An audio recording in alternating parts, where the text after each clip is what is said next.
5개인데 오늘은 뭐냐? 이걸 외우는 게 아니라 답을 간단히 포인트 연습만 하면 됩니다. 자, 5개만 하면 오늘 퇴근할 수 있어요. 희망 갖고 볼까요? 자, 지방세법상 넌 누구냐? 재산세. 어이구, 또 시작이에요, 얘가.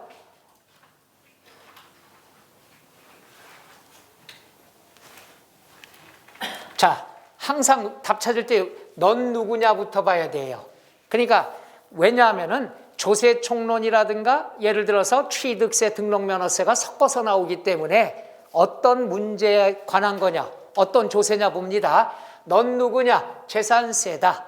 우짜라고 물납에 관한 거다. 맞냐 틀리냐 이렇게 표시하는 걸 10달 내내 여러분이 연습하는 거예요. 넌 누구냐? 재산세. 뭐에 관한 거냐? 물납이다. 맞냐 틀리냐. 그럼 찾아볼게요. 자, 물납은 납부세액이 1,000만 원 초과하는 경우에 맞죠?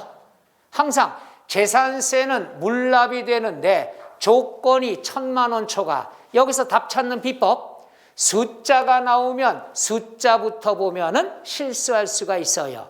숫자는 두 번째 이유에 봐라. 그래, 뭐냐? 물납이다. 조건은 뭐냐? 납부세액이 1,000만 원 초과하면은 물납이 가능하다란 얘기죠.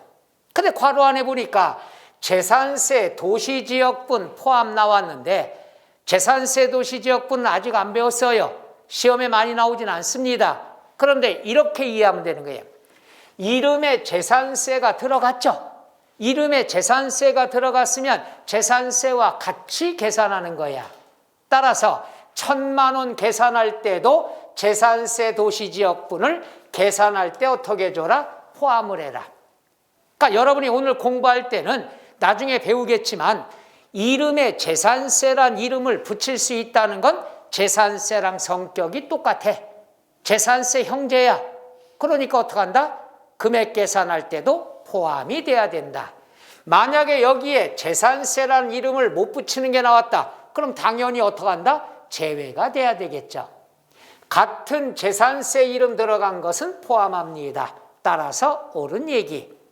그 다음에 2번 보면 강남구에도 재산이 있고 성남시에도 부동산 갖고 있어. 두 군데 있대. 지역이 2개 나왔어. 그러면 어디에 있는 재산세냐 이거죠. 보니까는 어디? 성남시 소재하는 부동산에 대해서 재산세가 부과됐대. 그러면 우리가 관할구역을 어디냐 찾는 거죠. 성남시의 부동산에 대한 재산세니까 관할구역은 어디가 된다? 성남시 내 소재하는 부동산만 된다. 요게 바로 관할구역을 얘기하죠. 이해가시겠어요? 그러니까 앞에 지역을 지방자치단체를 2개 주어졌다는 건 둘 중에 어떤 부동산만 되느냐? 관할구역을 물어보는 거죠. 우리를 바보로 알아요. 그죠? 이 정도는 우리가 다 알지. 모르나? 그 다음에 여기서 보죠. 물납 허가를 받아서 부동산을 물납했으면은 납부기한 내에 납부한 것으로 본다 안 본다? 본다. 그럼 여기까지 나올 때 시험에 납부기한 내에 납부한 것으로 본다. 왜? 절차상의 문제 때문에. 여기까지 나오면 옳은 말이야. 그럼 틀리게 나올 때는 어떻게 나오냐? 뒤에 반전이 나와. 괄호 열고 그러나 가산금은 부과한다. 이렇게 틀리게 나온다는 얘기죠. 그러니까 납부기한 내에 납부한 것으로 본다. 끝. 그럼 옳은 지문인데 뒤에 반전이 있어. 그러나 가산금은 부과된다. 그럼 틀린 지문이 되죠. 항상 세법 문제는 이렇게 나오는 거야. 자, 맞고요. 4번 나왔습니다. 물납하려는 자는 물납은 허가를 받아야 되죠. 그러니까 미리 신청해야 돼. 언제까지? 납부기한 10일 전까지 신청해야 된다. 맞아요? 틀려요? 맞아요. 미리 신청해야 되죠.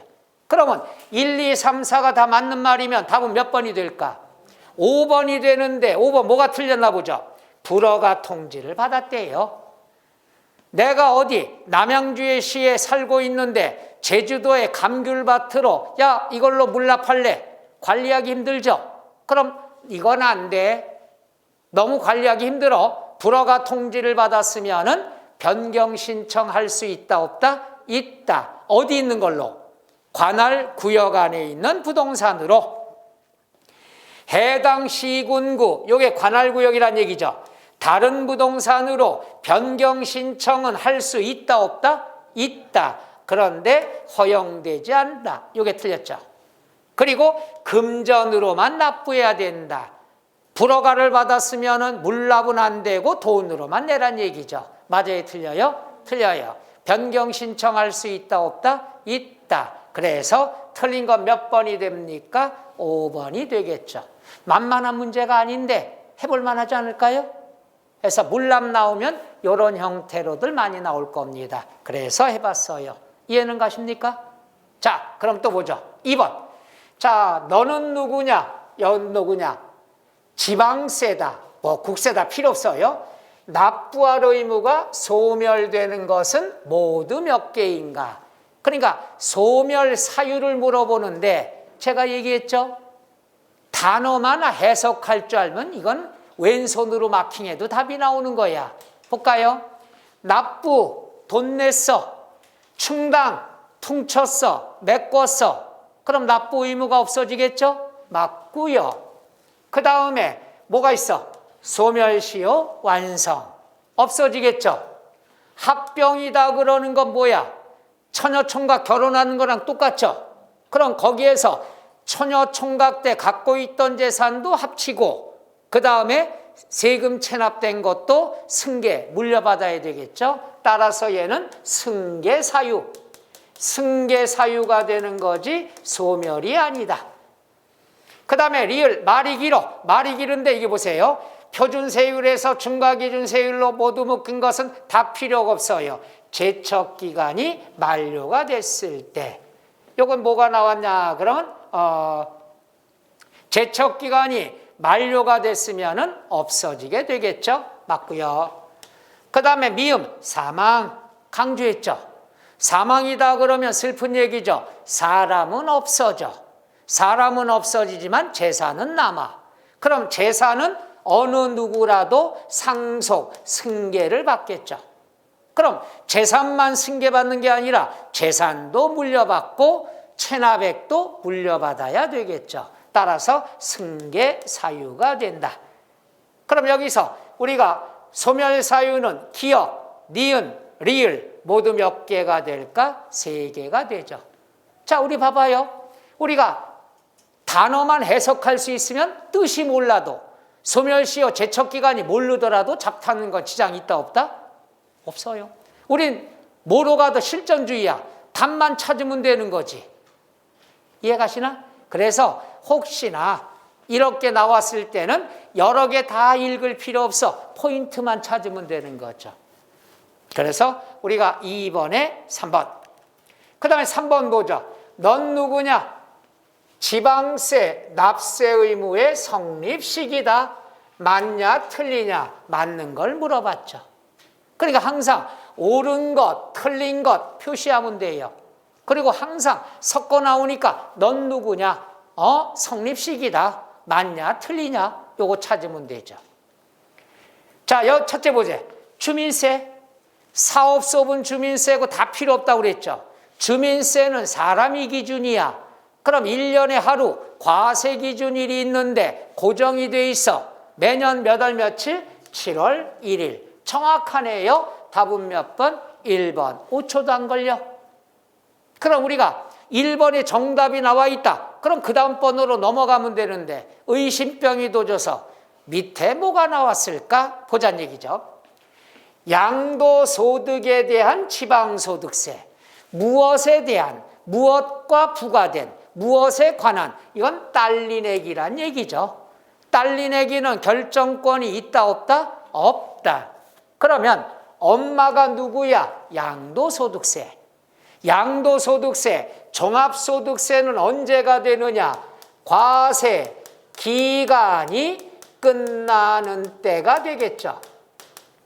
그럼 과세 기간이라는 건 1월부터 12월 말일이 과세 기간이죠.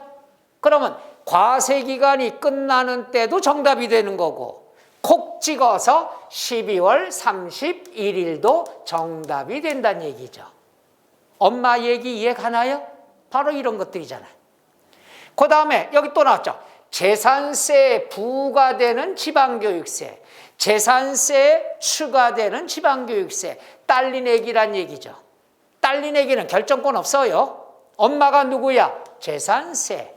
그럼 재산세 과세 기준일 몇 월 며칠, 과세 기준일도 맞는 말이고 콕 찍어 6월 1일도 맞는 말이 되겠죠. 더 이상 나올 게 없는 거야. 엄마 얘기 꼭 알아두세요. 최근 들어와서 엄마가 많이 출연을 합니다. 그 전에 아기만 나왔다가. 그 다음에 여기 보죠. 소득세인데 중간예납 나와 있죠. 중간예납이 나오면은 중간예납 기간이 끝나는 때. 중간예납 기간은 1월 1일부터 중간이니까 6월 말까지죠. 그러면 중간예납 기간이 끝나는 때도 정답이 되는 거고 날짜를 봐서 콕 찍어 6월 30일도 정답이 되겠죠. 그 다음에 소유에 대한 자동차세가 있어요. 그럼 자동차세는 소유에 대한 거 위주로 나오니까 이건 자동차세란 끝 이렇게만 알아도 돼요. 안 나오다가 몇십 년 만에 처음 나왔죠. 납기라는 건 우리가 상식 6월달, 12월달이라고 그랬죠.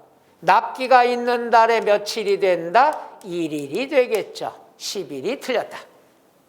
근데 재밌는 거는요 이거죠. 맨날 재밌대. 나 혼자만. 1번에 정답이 되는 게 두세 개 나와요. 16개 중에. 그럼 1번이 정답이라는 걸 정확히 알면은 다음 번호 넘어가면 시간이 절약되잖아요. 근데 꼭 밑에를 보다가 낯선 게 나오면 이때부터 정신이 혼미해지기 시작해. 그래서 그 다음부터 뭐예요? 엘리베이터 타고 난리가 나는 거죠. 이건 왜 그러냐? 대부분의 분들이 이래요. 이건 왜 그러냐? 자신감이 없다는 얘기야. 그래서 제가 항상 얘기했죠. 17대 1로 싸우면은 17명을 내가 다 상대하면 내가 기절해. 한 놈만 패야지. 1번이 정답인 게 확실하다. 그럼 자신 있게 다음 번은 넘어가면 되는 거예요. 근데 말은 이렇게 하는데 여러분 시험 보러 가서 보면 왠지 다 알아야 될 것 같은 불안감 때문에. 그게 자신감입니다.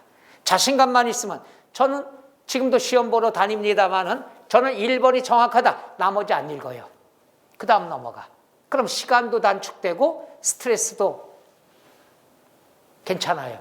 안 그러면 이거 하다가 혹시나 다 아는데 3번이 헷갈린다. 이때부터 어느 것을 찍을까요? 이렇게 나오는 거죠.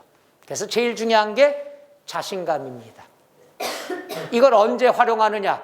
모의고사 볼 때 활용하세요. 연습을 해야 돼. 실전 가서 활용하면 안 돼. 1년을 버려야 되니까. 그래서 요 정도 해볼 만하나요? 그 다음에 4번 나왔어요. 넌 누구냐? 보유 단계다. 모두 몇 개냐? 옳은 거 물어봤죠. 그럼 볼게요. 농어촌에 쓴다고 그러면 저항이 없죠. 따라서 취득 단계, 보유 단계, 양도 단계. 지방교육세, 딸린 얘기만 나왔죠.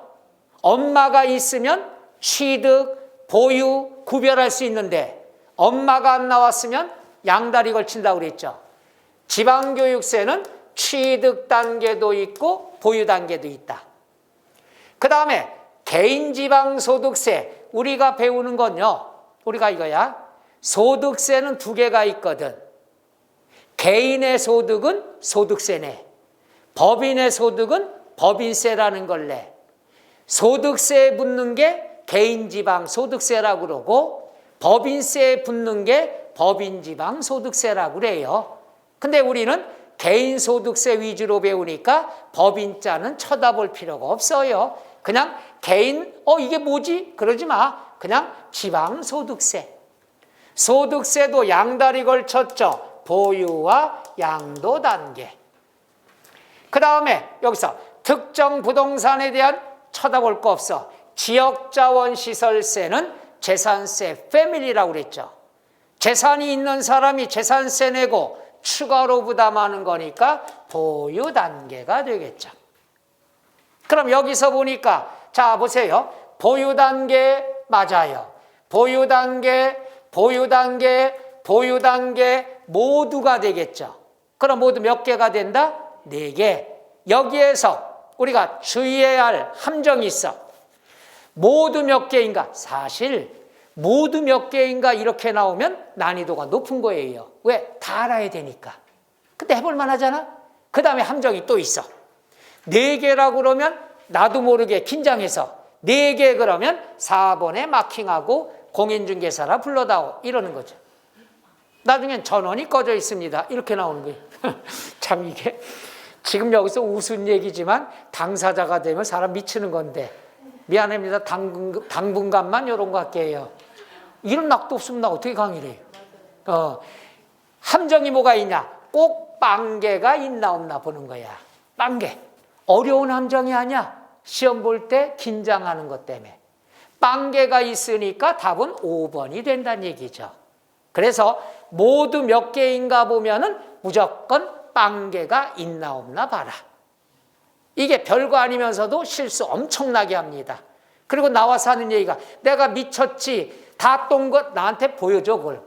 근데 보여주는 사람도 뭐냐? 합격된 사람만 자랑하는 거야. 나 이거 틀렸다고. 그리고 뭐라고 했냐? 여기다가 다 동그라미 쳐놨는데 여기다가 3개로 했다 이게야. 자랑하는 거야, 자랑하는 거. 진짜 떨어지면 절대로 이거 안 보여줘. 그죠? 그리고 이러는 거야. 웃으면서 그러는 거야. 아우, 내가 미쳤지. 이거 다 아는 건데도 실수했어요. 그 말은 그래도 나는 붙었어요. 이러는 거지. 떨어졌으면 이걸 보여줘? 인상만 틱틱 쓰지. 그래서 다시 한 번입니다. 모두 몇 개냐 나왔을 때는 빵개가 있나 없나 보라는 것. 이게 30회 때 문제입니다. 그 다음에 나왔습니다. 용어 정의에 관한 거다. 31회 틀린 것을 물어봤네요. 그럼 단어만 찾아볼게요. 자, 넌 누구냐? 보통징수. 보통징수다 그러면 뭘 생각하라고 그랬어? 그렇죠, 고지서. 그런데 편의상이 나왔어. 항상 보통징수는 고지서로 보내서 징수하는 게 보통징수야. 고지서가 나와야 돼. 근데 여기는 편의상 이렇게 나왔으면은 내 세금이 아니라 딴 사람 세금을 걷어주세요. 어떤 말이 나와야 돼? 편의상이라는 건 특별 징수를 설명한 거죠. 그러니까 보통징수란 주어지고 뒤에 설명은 징수할 때 편의상 징수할 여건이 좋은 자로 하여금 징수하게 하고 여건이 좋은 사람한테 한다는 건 부탁을 했다는 얘기야. 월급 줄 때 야 기어봐. 너 세금을 네가 떼기가 편하니까 너한테 부탁할게. 그래서 징수한 세금을 한꺼번에 납부 좀 해줘. 남의 세금을 편의상 징수할 여건이 좋은 사람에게 부탁을 했다는 건 특별 징수를 설명했다. 따라서 틀린 것 답이 몇 번 된다? 1번. 간단하잖아. 보통징수 고지서 나와야 돼. 편의상이 나오면 특별징수란 말이고 가름하여 이 말이 나오면 제2차 납세 의무자고 보증했다. 그럼 보증인이 되는 거고 그런 단어 연습을 합니다. 그 다음에 취득세에서 사용하는 용어 중에 부동산. 이건 취득세에서 배울 거지만 일단 답은 1번인 거 알아. 근데 뭐가 나왔나 의심병이 도져가지고 보는데 부동산이라는 건 토지와 건축물을 말한다. 뭐 요거는 뭐 다른 과목 민법에서도 많이 배우잖아. 토지와 건축물. 그 다음에 세무공무원. 세무공무원이라는 것은 이렇게 설명할게요. 국세다. 국세다 그러면 국세청장. 항상 세무공무원은요, 그 단체장도 공무원에 들어가는 거예요. 세무공무원. 그럼 국세냐 지방세냐 있는데 국세는 국세청장, 지방국세청장, 관할세무서장 다 국세청, 지방국세청, 세무서는 다 세금을 관리하는 단체가 되겠죠. 단체하면 좀 이상하지만 기관이죠. 그럼 여기는 다 장도 되고 그 다음 소속 공무원도 다 세무공무원이다. 그러니까 세무공무원은 뭐냐면요, 세금을 담당하는 업무를 가진 사람이 다 세무공무원이야. 국세청, 세무서는 다 뭐예요? 세금 관리하는 거죠. 그 다음에 뭐가 있느냐 그러면 세관, 세관장, 관세청장 똑같. 세관은 뭐예요? 통관 업무 담당하는 거죠. 그 다음 소속 공무원. 그 다음에 지방세. 지방세는 어떻게 되느냐? 첫째, 지방자치단체장, 남양주시장, 성남시장, 지방자치단체장은 다 우리가 세무공무원이 돼요. 왜? 여기서 왜 이 사람들은 다 행정직도 있고 세무직도 있는데 다 다 세무공무원이라느냐? 이 지방자치단체장은 밑에 부서가 세무직도 있고 행정직도 있고 있죠.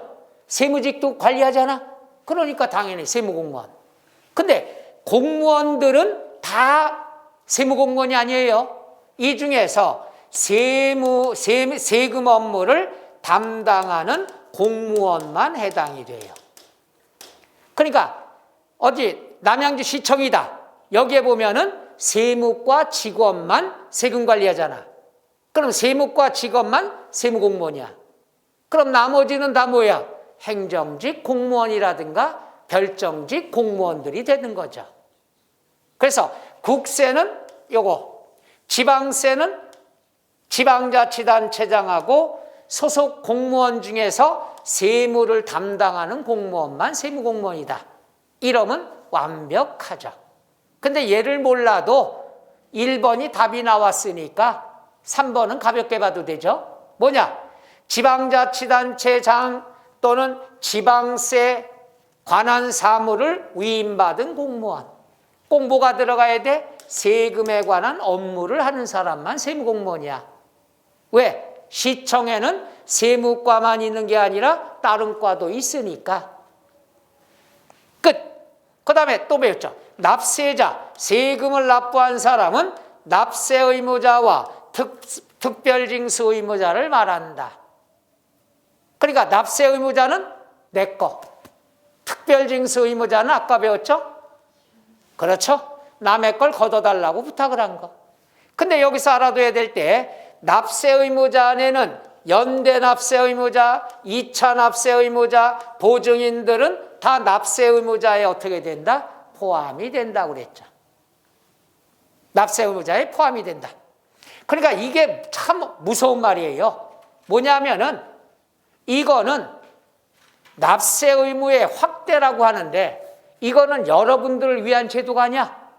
세금을 안 떼어먹히려는 강력한 정책이죠. 뭐냐?